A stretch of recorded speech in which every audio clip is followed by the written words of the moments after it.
normally has 2. I'll show you where to get more ice packs from. I'll show you our supplies closet. Okay.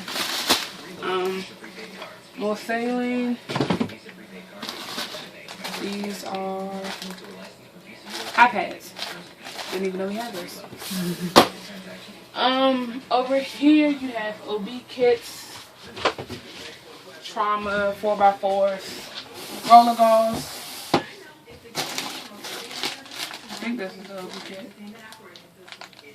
Yep. Okay. We have like 6 OB kits up here. I don't know why, but we do.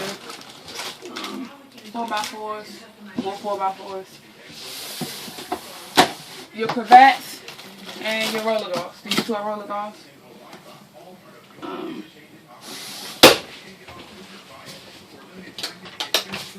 So, over here, AD, oxygen, and your aid bag. I normally, when I'm riding, I normally don't keep my aid bag in here. I normally just keep it right here. Okay. Because most of the time when I'm riding, I don't have a third person. I see. So when I open the door, I can just grab it and go. Okay. So this is normally how it's in order. Sometimes it is, sometimes it isn't. It depends on who the crew is. This up here isn't really nothing you have to worry about. It's a bunch of junk. Radios, mics and stuff. Over here, you have everything that you need for a trauma patient. You got your spider straps, your neck rolls, and of course your C-collars, which you need another adult. Your C-collars. On the outside of the ambulance, in this compartment right here, you have your backboards. Okay. So, one more thing before I'll go outside and show you. I'll show you how to change the battery on this. I'm gonna cut the battery off too. This is the oxygen tank. Oxygen tank in your stretcher chair. Stretcher you use basically when you have patients that you have to bring down a certain amount of steps if they can't walk. Oxygen tank, you'll learn how to change it eventually, but it's not really that difficult. It's heavy, so if you need some help, just ask. They finally motorized it, so we don't have to pick it up anymore. So that's kind of new. We'll go over that another day because I don't want them to make it a call.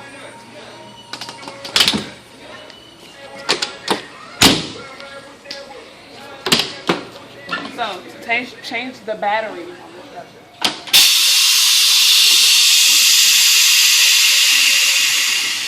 You don't have to come up this. What you're gonna do is, it's a red lever right here. You push in the red lever. And you pull the battery. That releases the battery. So, same way it goes in. You don't have to push the lever though. It just snaps in. When the battery's going there, this will light up red. It'll let you know. Or you can feel it when how the motor's running. You'll be able to tell the difference. Now, when you change the battery, you put it on the charger. The charger's up there in the corner where I showed you. So, when you take off the battery, you place it on the charger. That's with any battery that we use. Whether it's the battery on the radio, the battery on the life pack that they use, when you take it off, it has to go on the charger.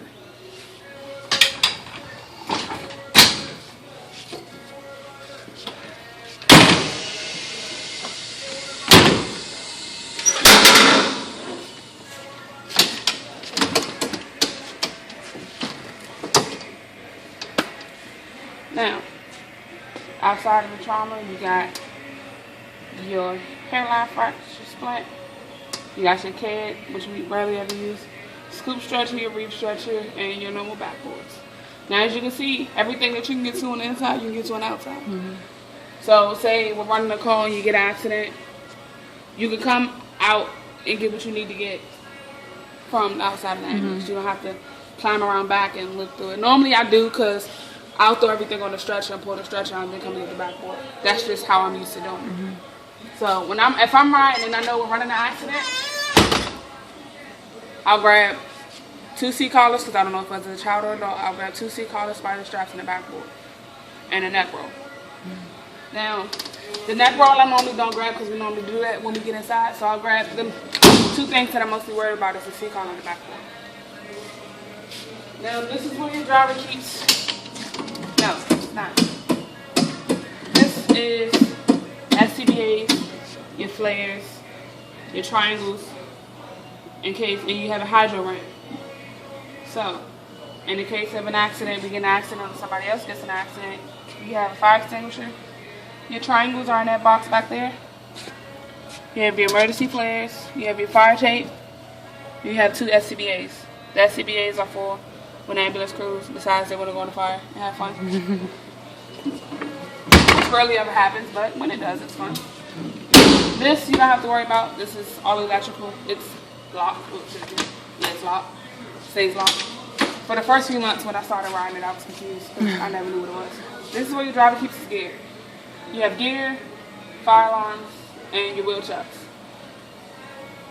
Now, when we're on scene, most drivers use wheel chucks. I know my driver does, but you have some who don't. To make sure it all depends on the ambulance don't roll back. Right. Go forward. That matters. Driver's side, of course you know everything that's on here. This is the battery switch that I was talking about. You never leave your battery switch on if your ambulance isn't running. Okay. It'll kill the battery. Now granted, the battery is actually like 6 batteries. So once you cut the battery switch off, it'll recharge itself, and then you cut the ambulance on. The guy who's driving you killed the PA before. It was hilarious. It's easy to open the front. You unhook this one, and this one like this on the other side. And you pull it by the back thing. Now, you should know who your driver is.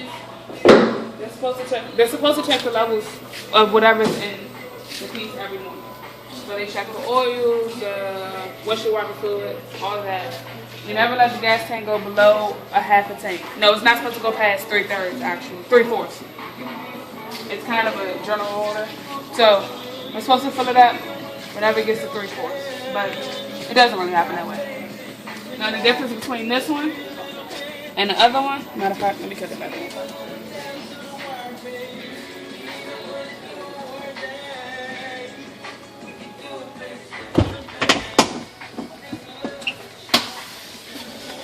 Alright, these are your map books.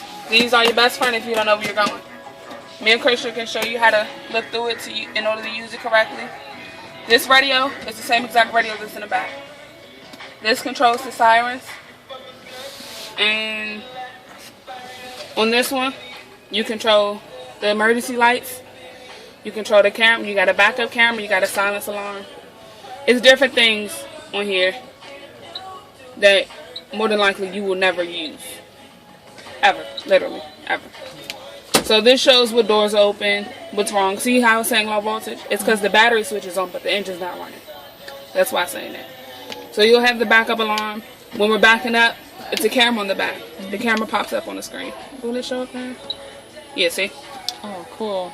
So when you're backing up, you can actually see what you're running into. Unless you're just not paying attention. Everything on here is basically electric except for the parking brake.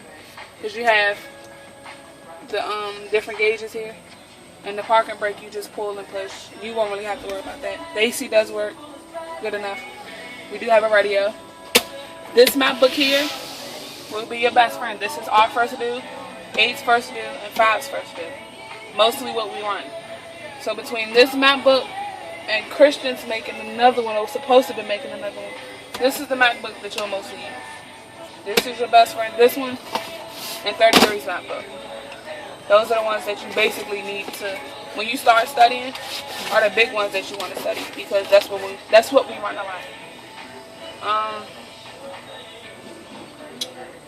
Pretty much, that's it. Thank you. Oh, refusals. Patient refusal forms. Colin or Mike can teach you how to fill these out. It's basically self-explanatory.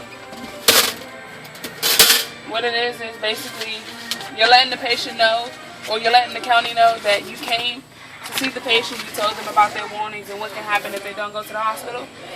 You fill that out, they sign it, you give them a copy, and you keep a copy.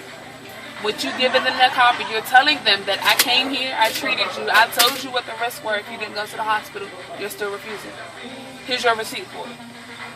Now, we keep 2 copies because 2 copies go to the county. We give them the pink copy, they keep that. When you give out a refusal form, If you go back to that address, that patient has to go to the hospital. Because it's the same thing wrong from before, and then you know they're going to refuse again. So if they're called for the second time, they have to go to the hospital. More than if they don't want to go, then you have to call county. But if you give this out and you have to go back to that house, the patient goes to the hospital. Every refusal form is supposed to have a barcode. We tend to run out of them quickly, so everyone doesn't get one. But the county prefers for them to have a barcode. Now, for the board, I'm gonna come on that side because there's one right in front of you. That's your captain. That's JJ. I'll introduce you guys when I'm finished. Okay.